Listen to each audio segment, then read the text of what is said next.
सर्दियां शुरू हो चुकी थी।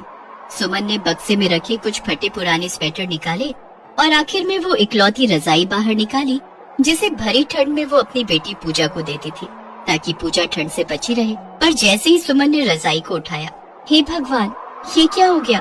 क्या हुआ सुमन? सारी रजाई चूहे काट गए, कहीं से भी नहीं छोड़ा। पैसे जोड़ जोड़ कर पिछले साल बड़ी मुश्किल से तो ये एक रजाई बनवाई थी। हम तो जैसे तैसे इस ठंड को झेल लेंगे, पर मेरी बच्ची इस भरी ठंड में क्या ओढ़ेगी? माँ, इस रजाई में तो ठंडी नहीं रुक रही है, सब तरफ से हवा आ रही है। माँ, मुझे बहुत ठंड लग रही है। रुक, इस रजाई के साथ ही चादर ओढ़ ले, फिर तुझे ठंड नहीं लगेगी। मैं देखता हूँ, कहीं से उधार मिल जाए तो रजाई बनवा लेंगे। बहुत महंगी बनती है रजाई अब, इतनी कमाई न तुम्हारी है न मेरी। सुमन का पति सुरेश मोची का काम करता था। कुछ समय पहले तक सुमन के पास सफाई बर्तन के कुछ घर थे, पर बीच में सुमन काफी बीमार हो गई तो उसके सारे घर छूट गए। अब सिर्फ एक ही घर था जहाँ सुमन काम पर जाती थी। अगले दिन सुमन और सुरेश काम पर जाते। पहले चाय का फ्राई पैन धोकर दे दे, मुझे चाय चढ़ानी है। ठीक है मेम साहब। कितनी ठंड हो रही है। ओहो, सामने का दरवाजा बंद कर दे, हवा आ रही है।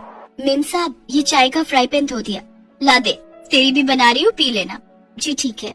क्या हुआ, आज तेरा मुंह क्यों उतरा हुआ है? मालकिन, कल चूहों ने बहुत नुकसान कर दिया।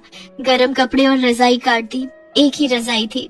अभी सुमन अपनी मालकिन से बात कर ही रही थी कि अचानक पूजा रोती हुई आती है। माँ, बापू को चोट लग गई। क्या?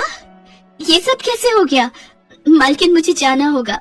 हाँ सुमन, तू जा, और जैसे भी हो मुझे खबर देना। कोई भी मदद चाहिए हो तो मुझे बता देना। सुमन पूजा के साथ बाजार में पहुंचती है जहां पर उसका पति सुरेश एक पेड़ के नीचे जूते चप्पल जोड़ने का काम करता था।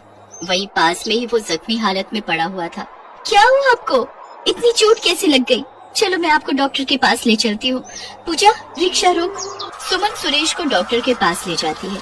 वहाँ उसकी मरहम पट्टी होती है और कुछ दवाइयाँ देकर डॉक्टर कुछ दिन आराम के लिए बोलता है। सुमन सुरेश को लेकर घर आ जाती है। अचानक ये सब कैसे हो गया? आपको ये चोट कैसे लग गई थी? मैं जब काम कर रहा था तो किसी ने लाउड स्पीकर पर बोला कि बराबर वाले बैंक्वेट हॉल में हम जैसे गरीबों को मुफ्त में कंबल और रजाई बांटी जा रही है। ये सब सुनकर भगदड़ मच गई। मैंने सोचा एक रजाई मैं भी ले लूंगा तो हमारी पूजा के काम आ जाएगी। पर बैंक्वेट हॉल में बहुत भीड़ इकट्ठी हो गई, जिसमें मुझे ठोकर लग गई और ये चोटें आ गई। और जो रजाई मुझे मिली थी वो भी उस समय मेरे हाथ से न जाने कौन छीन कर ले गया। सुरेश की बातें सुनकर सुमन और पूजा दोनों रोने लगते हैं। माँ, बापू को कितनी चोटें आई है। बापू, मुझे रजाई नहीं चाहिए, मैं इसी रजाई पे सो जाऊंगी। सुमन पूजा को चुप कराती है। अगले दिन सुमन काम पर नहीं जा पाती, इस कारण वो पूजा को अपनी जगह काम पर भेजती है। क्या हुआ पूजा, मम्मी नहीं आई? आंटी, बापू को बहुत चोट आई है, इसलिए उन्हें बुखार भी हो गया है। मम्मी ने मुझे भेज दिया। आप मुझे काम बता दो, मैं काम कर लूंगी। ठीक है, कोई बात नहीं। आ, मैं तुझे समझा देती हूँ। आजा बेटा, चाय पिएगी? मैं बनाने जा रही हूँ।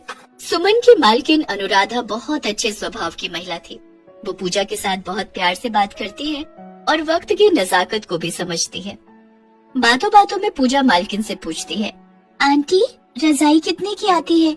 मुझे एक रजाई खरीदनी है। रजाई खरीदनी है, पर क्यों? आंटी, आज अगर हमारे पास रजाई होती तो बापू को चोट ना आती। मैं कुछ समझी नहीं। एक रजाई के लिए तुम्हारे बापू को चोट क्यों आई? पूजा मालकिन अनुराधा को सारी घटना बताती है, जिसे सुनकर वो भावुक हो जाती है। हे भगवान, कितनी मासूम बच्ची है। तुम चिंता मत करो पूजा, तुम्हें रजाई खरीदनी नहीं पड़ेगी।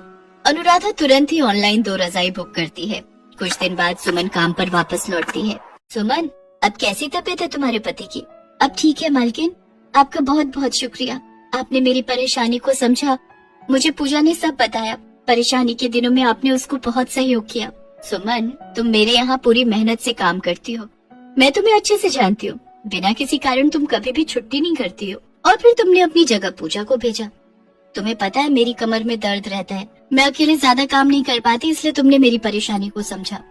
दुख तकलीफ में एक दूसरे की परेशानी को समझना ही तो इंसानियत है। ये लो तुम्हारी तनख्वाह, और हाँ, वो सामने 2 रजाई रखी है, जरा उठाकर तो लाओ। ये लीजिए मालकिन।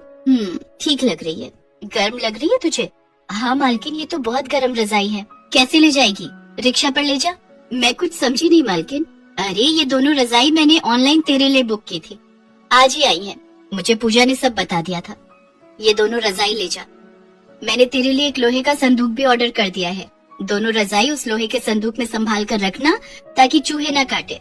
मालकिन, इस दुनिया में आप जैसे लोग बहुत कम होते हैं जो हम जैसे गरीबों के लिए मसीहा बनते हैं। शुक्रिया मालकिन, भगवान आपको जीवन में बहुत खुशियाँ दे। अनुराधा की दी हुई दोनों रजाई लेकर जब सुमन घर पहुंचती है तो पूजा नई रजाई देखकर बहुत खुश होती है और झट से वो नई रजाई ओढ़ लेती है।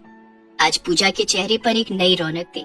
उन गरीबों को थोड़ी सी खुशी देकर अनुराधा ने सचमुच महानता का कार्य किया था।